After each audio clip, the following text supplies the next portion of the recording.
आइए संगत जी, आज के सत्संग की शुरुआत करते हैं और आज इनवाइट करेंगे दिव्या गुप्ता आंटी को। दिव्या आंटी आए और सत्संग शेयर करें। जय गुरु जी, शुक्राना गुरु जी।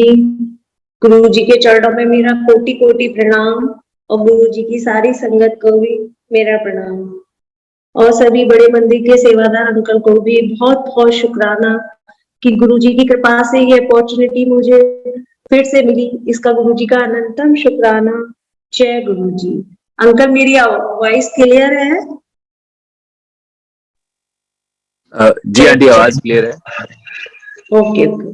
जय गुरु। आंटी, आपके वहां पे शायद कोई किसी और का भी फोन ऑन है, सिर्फ एक ही फोन से ऑन रखें। थोड़ा सा हमिंग वॉइस आ रही है। फोन तो अंकल एक ही मेरा ही कनेक्ट है वैसे। चलिए ठीक है, आई बिलीव ठीक है। जय गुरु जी। हाँ, गुरु जी की कृपा से मैं गुरु जी से 2006 में मिली थी। गुरुजी 2006 में मेरे अंकल को यूरिनरी ब्लैडर में ट्यूमर हुआ था। तो गुरुजी ने हमें बुलाया। संगत जी मैं ये नहीं जानती कि गुरुजी कैसे बुलाते हैं, ना मैं गुरुजी को जानती थी, ना मेरे को कुछ भी गुरुजी के बारे में पता था कि गुरुजी कौन है, कैसे हैं। लेकिन गुरुजी की कृपा देखिए कि जब हमारे पे बहुत बड़ी प्रॉब्लम आई तो गुरुजी ने हमें किस तरीके से अपने चरणों में बुलाया और गुरुजी ने मेरे अंकल को इतना ब्लेस किया कि अंकल की ग्रोथ मतलब वो मेलिगेंसी थी और गुरुजी ने 2 साल तक हमने कोई उसका ट्रीटमेंट नहीं लिया क्योंकि डॉक्टर्स के अनुसार वो ग्रोथ मेलिगेंसी होने के कारण उन्होंने कहा इसको रिमूव कराइए। लेकिन हम लोग इतने घबरा गए थे कि हमने मतलब कोई ट्रीटमेंट नहीं लिया और गुरुजी की कृपा से गुरुजी ने हमें 2006 में अप्रैल के मंथ में एम्पायर स्टेट बुलाया। हमें प्रमिला मेहता आंटी गुरुजी के पास लेके गई थी। आज वो गुरुजी के श्री चरणों में है। गुरुजी उनको अपने चरणों में रखना और उनकी फैमिली को बहुत बहुत ब्लेस करना कि उन आंटी ने हमें आपसे मिलवाया। तो गुरुजी की कृपा से जब हम एम्पायर स्टेट पहुंचे संगत जी, हमें कुछ भी नहीं पता था कि गुरुजी कौन है, क्या है, गुरुजी क्या करते हैं। बस एक गुरुजी की खींच थी जो हमें वहां खींच कर ले गई। और जब हम गुरुजी के पास गए तो गुरुजी का एक डिवाइन हो रहा था, जब तक कि हम कुछ भी नहीं समझ पाए कि गुरुजी कौन है, ये सब क्या है, समझ ही नहीं आ रहा था। जब हम एम्पायर स्टेट पहुंचे तो गुरुजी रेड चोले में इतने खूबसूरत लग रहे थे, इतने सुंदर कि देखते ही मतलब हम रह गए। उनके चेहरे को देखकर एक अलग सा नूर था गुरुजी के चेहरे पर और मतलब नजर नहीं हट रही थी। लेकिन हमें कुछ भी नहीं पता था कि गुरुजी क्या करेंगे हमारे साथ। हम वहां बैठे, हमने गुरुजी की पूरी मतलब ब्लेसिंग्स ली जो गुरुजी के आज भी सत्संग में चलता है। जल प्रसाद पिया, चाय प्रसाद लिया, गुरुजी का सत्संग शेयरिंग हुई, वो भी हमने सुना। लेकिन हमें सब कुछ करने के बाद भी ये नहीं पता चला कि गुरुजी कर क्या रहे हैं हमारे लिए। संगत जी जब बाद में लाइन में लग के गुरुजी को मेरे अंकल ने माथा टेका तो गुरुजी ने मेरे अंकल को बस यही बोला, कुछ नहीं होगा जब कल्याण कितना। तो हमें ये भी नहीं पता था कि कल्याण कितना होता क्या है। बस आंटी ने बड़े खुश होके बोला कि भैया आपको कुछ नहीं होगा, आपको गुरुजी ने ब्लेस कर दिया, बस आप आते रहिएगा। हमें यही नहीं समझ आया कि गुरुजी ने ब्लेस किया तो क्या किया, क्योंकि हम जो सोच कर गए थे कि गुरुजी के पास जाएंगे तो गुरुजी कोई हमें पूजा बताएंगे, कोई उपाय बताएंगे, पर वो कुछ अलग ही डिफरेंट दरबार था हमारे गुरु महाराज का कि वहां ये सब नहीं होता था। वैसे मैंने ये सत्संग पहले भी सुनाया है, इसलिए मैं इसको थोड़ा शॉर्ट करके सुना रही हूँ। तो गुरुजी ने हमें 2006 अप्रैल में जब बुलाया तो गुरुजी ने हमें ये सब बोला, लेकिन हमें कुछ नहीं समझ आया। लेकिन गुरुजी कहते हैं ना कि बस आते रहो, और वही हमारे साथ हुआ कि हम गए और बस आए और वापस लौटे आए, हमें कुछ भी समझ नहीं आया। फिर आंटी ने हमें गुरुजी के बर्थडे में जुलाई में फिर फोन किया कि गुरुजी आपको बुला रहे हैं। तो हम 7 जुलाई गुरुजी के बर्थडे पे फिर बड़े मंदिर गए संगत जी। फिर हमारे साथ वही हुआ कि हम जैसे पहले गए थे वैसे ही दोबारा गए। हमें गुरुजी की ABCD कुछ नहीं पता थी और ना दोबारा कुछ गुरुजी ने हमें जानने की कोशिश ना हमको करने दी, ना किसी संगत ने हमें बताया कि गुरुजी कैसे ब्लेस करते हैं, क्या है। बस हम गए और हमने इतने VVIP लोग वहां देखे कि हमें लगा कि यहाँ कोई समझ ही नहीं आ रहा कि यहाँ क्या है, हमें क्यों बुलाया जाता है, हमें ये नहीं पता। लेकिन हम गए बड़े मंदिर, गुरुजी का बर्थडे का सेलिब्रेशन था, बहुत अच्छा लगा। हमने गुरुजी का मतलब फिर वही लंगर प्रसाद खाया। गुरुजी ने कहते हैं ना 2 लंगर प्रसाद में मेरे अंकल को ब्लेस किया। और लौटते समय भी आंटी हमें मिली। आंटी ने कहा गुरुजी से आज्ञा ली। हमें यही नहीं मालूम था कि गुरुजी से आज्ञा भी ली जाती है। और हमने मतलब उस टाइम तो इतनी भीड़ नहीं थी, फिर भी हमें भीड़ लगी और हमने बाहर मंदिर के बाहर जो सीढ़ियां हैं वहीं से ही हमने गुरुजी को हाथ जोड़ दिए कि ऊपर चढ़ के क्या करना, गुरुजी यहीं से दिख रहा है, बस हाथ जोड़ के हम लोग चल दिए।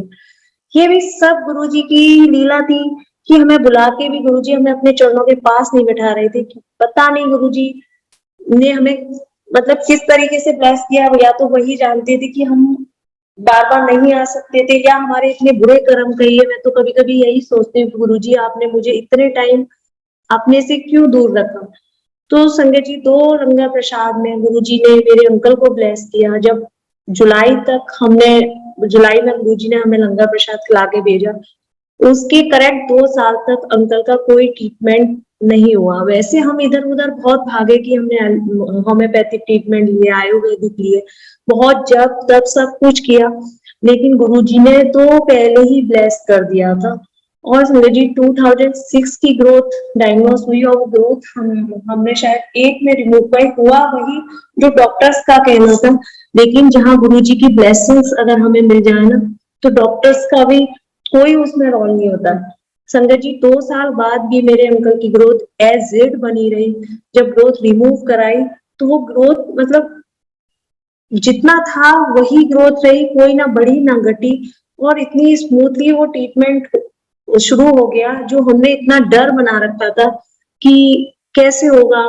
हम हल्द्वानी में रहते हैं, हल्द्वानी से हम दिल्ली कैसे जाएंगे, कैसे पॉसिबल होगा, हर हफ्ते थेरेपीज होंगी, ये होंगी। डॉक्टर ने पूरा ट्रीटमेंट जैसे समझाया, उस समय इतना डर लग रहा था कि कैसे क्या होगा। लेकिन जब गुरुजी ने हमारा हाथ पकड़ रखा था, किस तरीके से गुरुजी मेरे अंकल को अपने साथ हाथ पकड़ के ले जाते थे। हर हफ्ते अकेले अंकल मेरे जाते थे दिल्ली और थेरेपीज करा के आते थे। संगत जी टाइम तो बहुत पेनफुल था वो।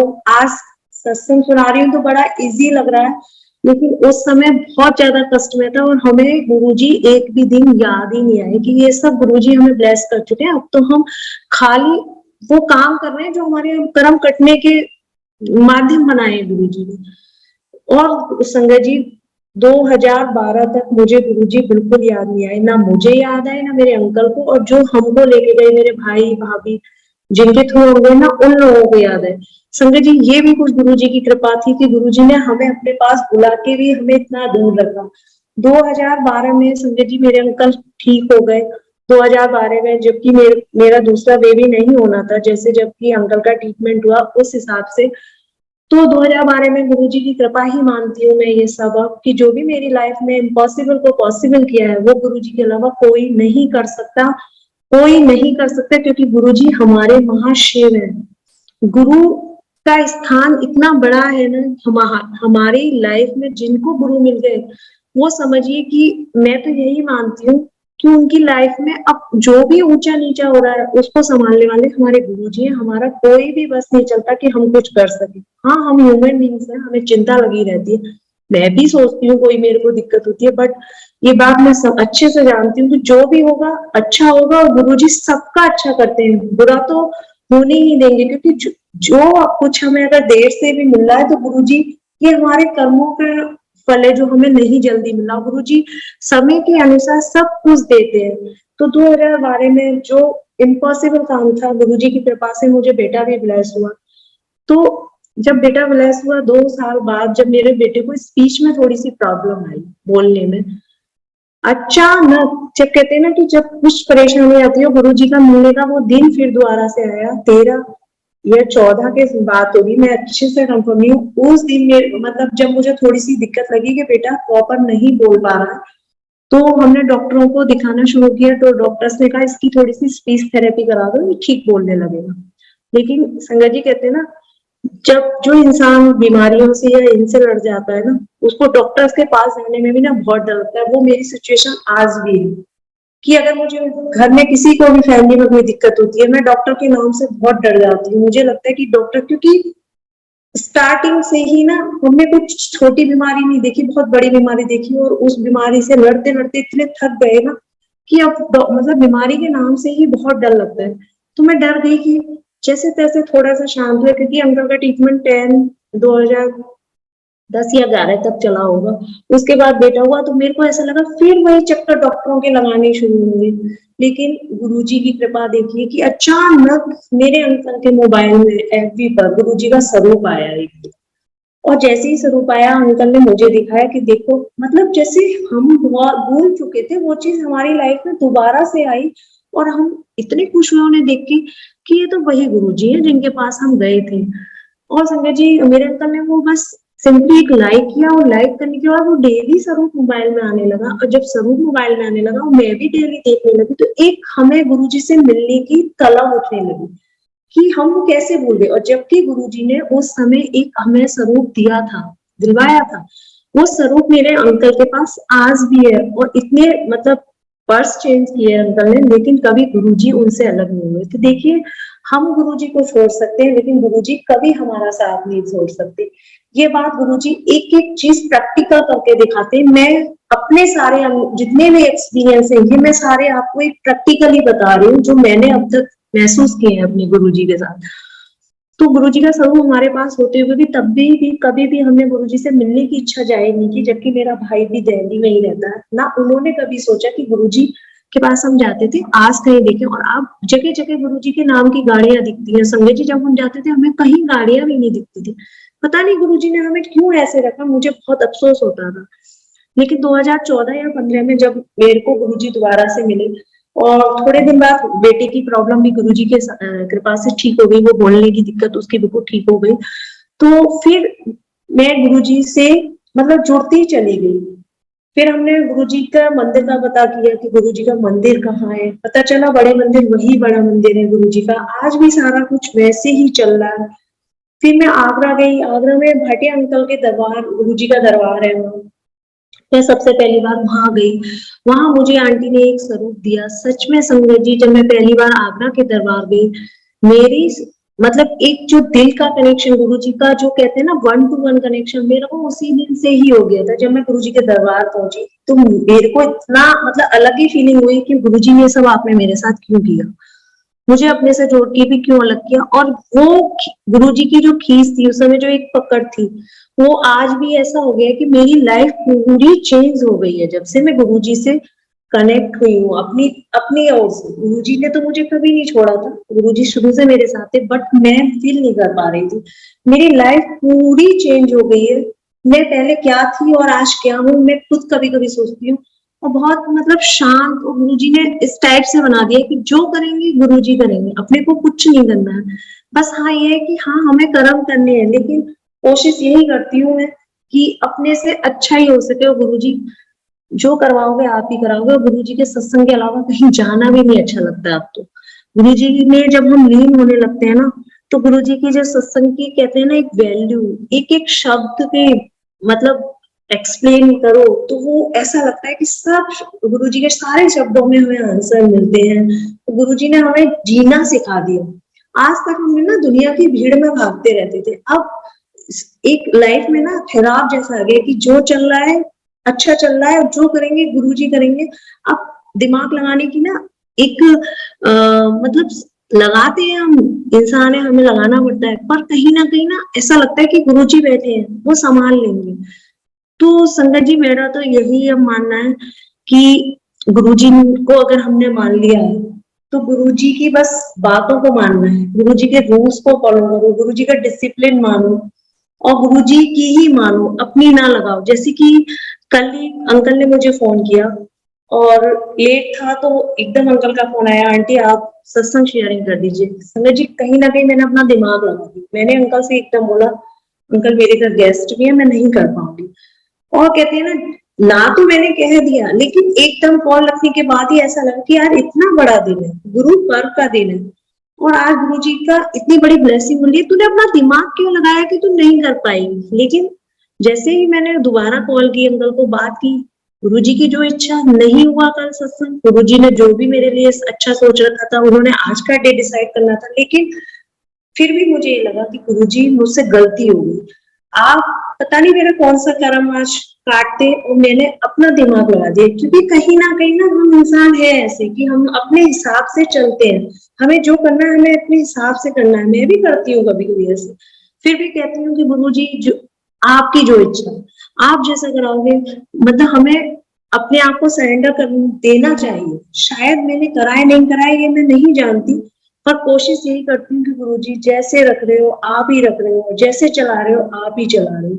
तो समझ लीजिए आज जब दिन में गुरुजी अंकल का फोन आया तो मैं ना ही नहीं कर पाई, और जैसे कि बस हाँ कहा, कहीं ना कहीं मतलब ये फीलिंग आने लगी कि जब गुरुजी साथ है तो हमें क्या सोचना कि क्या करना है क्या नहीं करना। और इस समय जब मैं सत्संग शेयरिंग करने खड़ी हुई हूँ संजय जी, मैं कुछ भी प्लानिंग करके नहीं आई, मुझे क्या बोलना है क्या नहीं बोलना है घर में, मतलब माहौल भी ऐसा है, घर में कोई गेस्ट भी आए होते हैं, दिन में कोई प्लानिंग नहीं होती है। गुरुजी को जब बुलवाना होता है गुरुजी अपने आप बुलवाते हैं, हमारा कुछ भी नहीं है अपना। तो गुरुजी का अनंतम शुक्राना है, अनंतम शुक्राना है कि मैं तो कुछ भी नहीं जानती थी, आज गुरुजी ने सत्संग शेयरिंग करना सिखा दिया। और मैं कहती हूँ मंदिर मैनेजमेंट का भी इतना बड़ा सहयोग है कि हम जैसे लोग जो गुरुजी से मिलके भी कुछ नहीं सीख पाए, इस प्लेटफॉर्म पे हमने इतनी और संगत के सत्संग सुने जिनको गुरुजी ने हमें ऐसा समझाया कि ये सब हमारे साथ भी हुआ था, हमने अनदेखा किया। तो हर चीज कहते हैं ना, ये यूट्यूब पे जो इतने सत्संग सुन रहे हैं हम पुरानी संगत के, उससे इतना कुछ पता चलने लगा कि गुरुजी हमारे क्या हैं, और हमारी लाइफ में जो कुछ भी हो रहा है ये गुरुजी की कृपा से हो रहा है।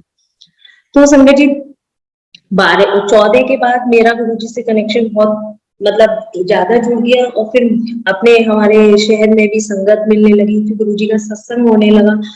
तो गुरुजी से जुड़ने के तरीके और भी अच्छे हो गए कि हम गुरुजी से दिन पे दिन जुड़ते गए जुड़ते गए जुड़ते गए। अभी मैं फिलहाल का एक सत्संग सुनाती हूँ कि अभी ये नवरात्रि चल रही थी, तो गुरुजी देखिए कैसे सेवा लेते हैं और कैसे सब कुछ कराते हैं, चाहे आप कुछ भी कर लो गुरुजी कभी अपने बच्चों से रूठते नहीं है। ये मेरा अपना रिसेंटली एक्सपीरियंस है कि एक आंटी के घर सत्संग था, तो उनके यहाँ से मुझे कॉल भी आया कि आप आंटी सेवा करने आइए। संगत जी मैंने अपना दिमाग लगाया कि मुझे नौमी को कन्या खिलानी है, तो मैं सत्संग में नहीं जा पाऊंगी क्योंकि वो सत्संग 11 बजे से 1 बजे तक था। तो मैंने कहा नहीं आंटी मुझे कन्या खिलानी है, मैं नहीं आ पाऊंगी। कोई बात नहीं, उन्होंने कुछ नहीं कहा क्योंकि गुरुजी के तो बहुत है, संगत की कमी नहीं है, गुरुजी की सेवा करने वाले भी बहुत है।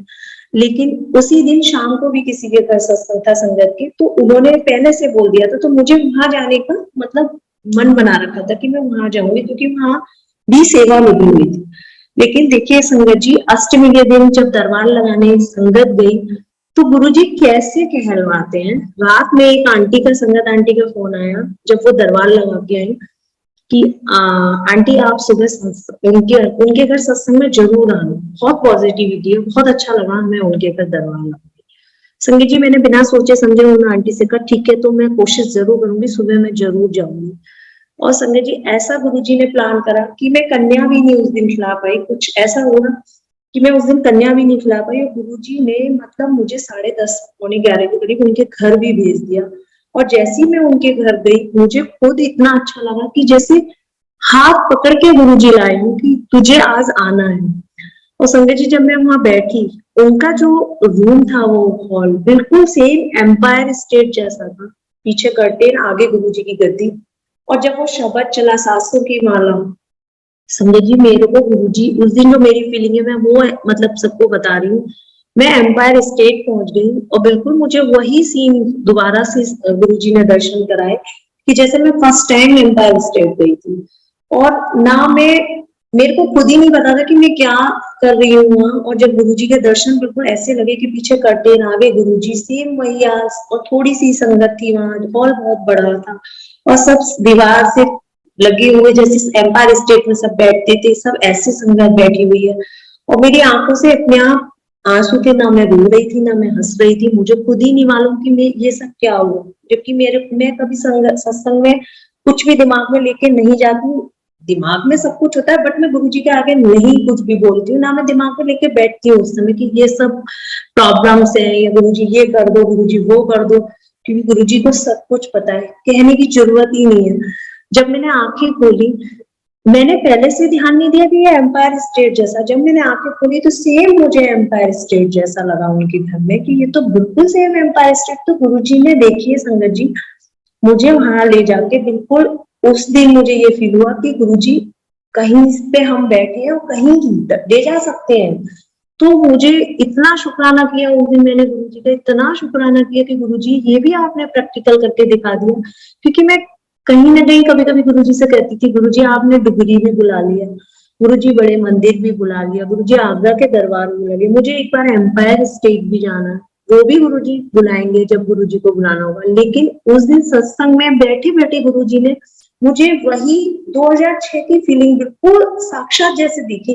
तो गुरुजी हमें हर कुछ चीज प्रैक्टिकल करके दिखाते हैं। और फिर संगत जी मैंने वहां सेवा करने को भी मना किया। देखिए संगत जी, गुरुजी ने मेरी सेवा भी ली। जब वहां गुरुजी का भोग प्रसाद लग रहा था तो एक अंकल ने आके मुझसे कहा, आंटी रायता प्रसाद बना दो आप।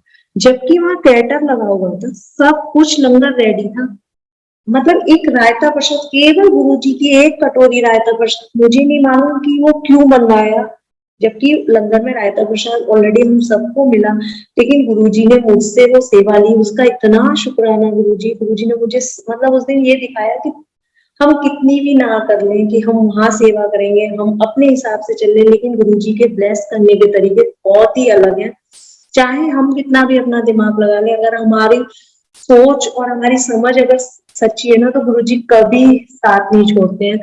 और उस दिन मुझे इतना अच्छा लगा, और जब मैं गुरुजी के सत्संग से घर भी आई ना, तो एक अपने आप में इतना हल्कापन, और ऐसा लगता है खुशी जैसी होती है। सत्संग में तो हम रोज जाते हैं, कभी कभी हम बहुत सिर में अपने ना अपनी कर्मों की पोटली लेके इतना जाते हैं ना कि हल्के होने की कोशिश भी करें ना तब भी नहीं हो पाती, क्योंकि हमारा दिमाग चलता है। हमें दिमाग नहीं चलाना है तब भी हमारा दिमाग चलता है। तो मैं उस दिन लौट के आई तो मेरे को लगा कि आज गुरुजी ने कुछ चीजें ऐसे प्रैक्टिकल करके सिखाई दिखाई कि जो तुम सोच रहे हो वो नहीं हो सकता है कभी कभी। जो गुरुजी कराएंगे ना वही करना पड़ेगा, चाहे आप कितनी भी प्लानिंग करके चलो।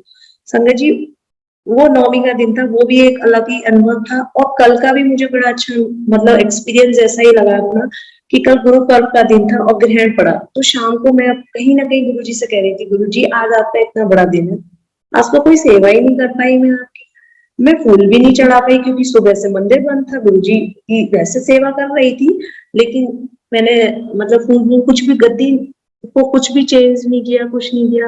तो गुरुजी इतनी जल्दी मन की पड़ते हैं। फिर मेरे को लगा कि कुछ नहीं तो आज प्लेलिस्ट ही चलानी थी, वो भी नहीं कर पाई। और 10:30 पे जब अंकल का फोन आया तो मुझे उस समय यही अनुभव हुआ कि तूने तो छोटी सी बात कही थी गुरुजी से कि सेवा नहीं कर रहे, सेवा आई तो तूने ना कर दिया। तो बहुत अफसोस जैसा हुआ, रात में कई बार मन में आया कि गुरुजी यही छोटे छोटे टेस्ट देते हैं जिनको हमें समझना चाहिए, और हम समझ के भी अनसमझ कर देते हैं। लेकिन चलो कोई नहीं, जो भी गुरुजी की इच्छा होगी। कल का गुरुजी ने जो भी किया, आज को मुझे हिम्मत दी, फिर मैंने दोबारा सत्संग शेयरिंग करने के लिए सोचा। और गुरुजी का बहुत बहुत शुक्राना है, और विक्रम अंकल का भी बहुत बहुत शुक्राना है कि वो गुरुजी ही उनके माइंड में डालते हैं कि मुझे मतलब बहुत अनुभव नहीं है, मैं बहुत ज्यादा सत्संग शेयरिंग नहीं कर पाती हूँ, फिर भी कहीं ना कहीं गुरुजी ने मुझे इतना सिखाया है कि मैं गुरुजी की गुणगान कर सकती हूँ। मेरी अपनी लाइफ में तो मैं यही सोचती हूँ कि सबसे बड़ा पार्ट है अपने गुरुजी का गुणगान करना। ज्यादा पूजा पाठ तो ना मैं कर पाती थी, ना आज भी कर पाती हूँ। जब से गुरुजी से जुड़ी हूँ तो अब तो बस गुरुजी की ही पूजा में जो रस आता है ना, वो और किसी चीज में नहीं आता। और संगत जी, ये बात बिल्कुल सही है कि आप किसी भी भगवान को पकड़ लो, चाहे वो गुरुजी भी हमारे यही बात कहते हैं, एक दिल से डोर मांग लो। अगर दिल से दिल की डोर जब बन जाती है ना, तो ऑटोमेटिक आपकी लाइफ में स्मूथली चलने लगती है। परेशानियां तो आएंगी, लेकिन गुरुजी का अगर हाथ हमने पकड़ रखा है या गुरुजी ने हमारा हाथ पकड़ रखा है, तो डेफिनेटली गुरुजी पार जरूर लगाते हैं। और ये मेरा अपना बहुत बड़ा विश्वास है कि मेरी लाइफ में बहुत बहुत परेशानी आई है, ऐसी बात नहीं है। और छोटी सी मतलब स्टार्टिंग की ऐसे इतनी इतनी परेशानियां देखी ना, गुरुजी आज भी मतलब ऐसे निकाल के फूलों की तरह उठा के ले जाते हैं ना, कि अब तो मतलब ऐसा लगता है कि हमें तो गुरुजी के साथ ही रहना है, गुरुजी के साथ ही मतलब जुड़ गए हैं तो गुरुजी जैसे रखेंगे वैसे ही रहेंगे। संजय जी, आज मतलब सत्संग शेयरिंग कर रही हूँ, मुझे नहीं मालूम मैं क्या बोल रही हूँ, क्योंकि मेरे को खुद भी ये कुछ भी याद नहीं आ रहा कि मैं क्या बोलूँ क्या नहीं बोलूँ। अगर कुछ भी मुझसे गलती हो जाए प्लीज मुझे माफ करिएगा। अंकल, आज के लिए इतना ही बहुत है या और बोलना है कुछ? आंटी जैसा आपको ठीक लगे, अगर आप और करना चाहते हैं तो कर सकते हैं, बिल्कुल। अच्छा, तो वैसे गुरुजी के छोटे छोटे एक्सपीरियंस ये भी है कि जब मैं गुरुजी से मतलब जब 2014 में जुड़ी, मैं तो एक और सत्संग शेयर करती हूँ। तो उसके बाद मैं गुरुजी से कहती थी कि गुरुजी शायद मेरे अंकल का ट्रीटमेंट हुआ है, उससे ठीक हुआ है, इसलिए आप मुझे अपने पास नहीं बुलाते थे। मेरे अंकल को ना डॉक्टर ने ठीक किया है, आप हमें, क्योंकि गुरुजी ने हमें ना एक दो बार आंटी से फोन कराया, गुरु पूर्णिमा को भी हम नहीं जा पाए थे। तो हमें लगा कि शायद हम गुरुजी के पास जाते ही नहीं थे, तो इसलिए हम गुरुजी से नहीं जुड़े थे, लेकिन ऐसा नहीं था। तो 2016 या 17 में संजय जी मेरे गले में 2 नोड्यूल्स हो गए, मेरी वॉइस लॉस होने लगी।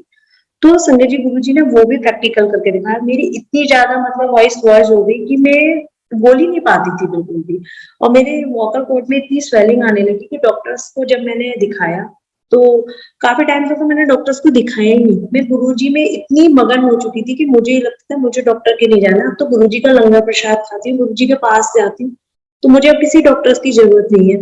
जब हमारे इतने बड़े सुप्रीम पावर है, हमारे गुरुजी की इतनी बड़ी डॉक्टरी है, तो हमें और डॉक्टर्स के क्या जाना। लेकिन मेरे भाई ने एक दिन कहा कि अगर छोटी छोटी प्रॉब्लम्स भी हम गुरुजी के पास लेके बैठे रहेंगे तो क्या गुरुजी हम हमें हर छोटी चीज से निकालने के लिए भी हमारे गुरुजी सॉल्यूशन देखेंगे? नहीं, पहले तुम एक बार डॉक्टर को दिखाओ। गुरुजी भी कहते हैं ना, डॉक्टर अपना काम करेगा, मैं अपना काम करूंगा।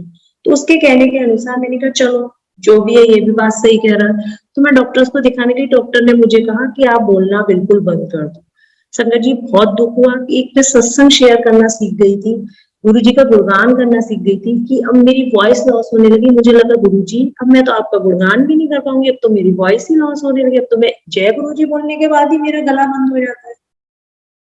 लेकिन मैं डॉक्टर्स को भी थोड़े दिन मैंने एक के बाद दूसरा डॉक्टर, तीसरा डॉक्टर, 2-3 डॉक्टर बदल लिए, लेकिन मेरी वॉइस में कोई भी क्लियरिटी नहीं आ रही थी, और दिन पे दिन खराब होती जा रही थी।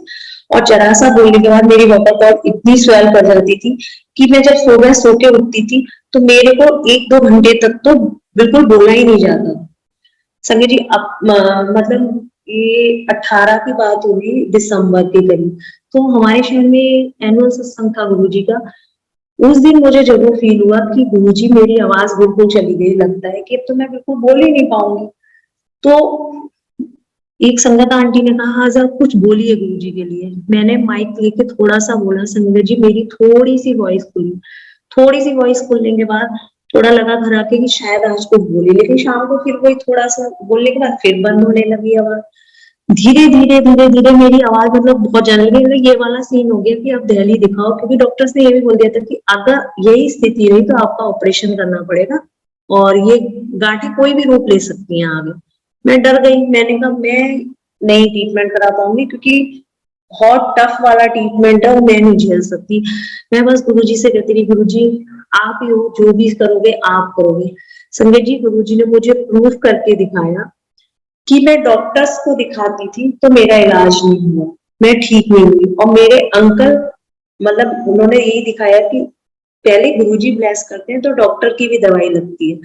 और जब मैंने डॉक्टर को दिखाना बिल्कुल बंद कर दिया, क्योंकि मुझे दवाइयों से कुछ फायदा ही नहीं हो रहा था, और मैं केवल गुरुजी का लंगर प्रसाद, जल प्रसाद, और उस समय मेरे पास गुरुजी पे एक स्वातिपुरी आंटी सत्संग शेयर करती थी इंस्टाग्राम पर। तो मैं उनका सत्संग सुनने लगी रात को। तो उन्होंने एक चंदन के टीके का भी बताया कि गुरुजी को मंत्र जाप करके चंदन का टीका लगा के, और जो भी आपकी प्रॉब्लम हो वहां लगाओ। संजय जी मैंने वो भी शुरू किया। मैं चंदन का टीका गुरुजी का मंत्र जाप करते हुए गुरुजी के फॉरहेड पे लगा के फिर अपने थ्रोट पे लगाने लगी, और मुझे पता ही नहीं चला कि मेरी कब बिल्कुल वॉइस ठीक हो गई, और धीरे धीरे आवाज मेरी बहुत अच्छी हो गई, पहले से भी और बेटर हो गई। तो गुरुजी हर चीज प्रैक्टिकल करके दिखाते हैं कि देख, डॉक्टर अपना काम कर रहा था तब भी कुछ नहीं हुआ, जब गुरुजी ने ब्लेस किया ना तो मेरा गला बिल्कुल ठीक हो गया। और गुरुजी का इतना शुक्राना है, इतना शुक्राना है कि मैं बता नहीं सकती वो प्रॉब्लम मेरे पे जब अपने पे बीत रही थी ना, तो मैं जानती हूँ कि मैं कितनी परेशान थी, मेंटली भी फिजिकली भी, और हिम्मत कर नहीं पा रही थी डॉक्टर के पास जाने की। तो गुरुजी ने मेरे इतने काम बनाए ना बिगड़े हुए कि मैंने पिछले सत्संग में भी सुनाया, आज मैं शायद प्रॉपर नहीं सुना पा रही हूँ, फिर भी मैं कोशिश कर रही हूँ। गुरुजी जो भी बुलवा रहे हैं, गुरुजी बुलवा रहे हैं। तो गुरुजी ने मेरे इतने बिगड़े काम बनाए कि मैं अगर शब्दों में एक्सप्लेन करूँ ना तो बहुत कम है। और गुरुजी का अनंतम शुक्राना है, अनितम शुक्राना है। संगत जी आज बस मैं इतना ही बोल पा रही हूँ। तो गुरुजी को मेरा प्रणाम और सारी संगत को भी प्रणाम। जय गुरुजी, शुक्राना गुरुजी।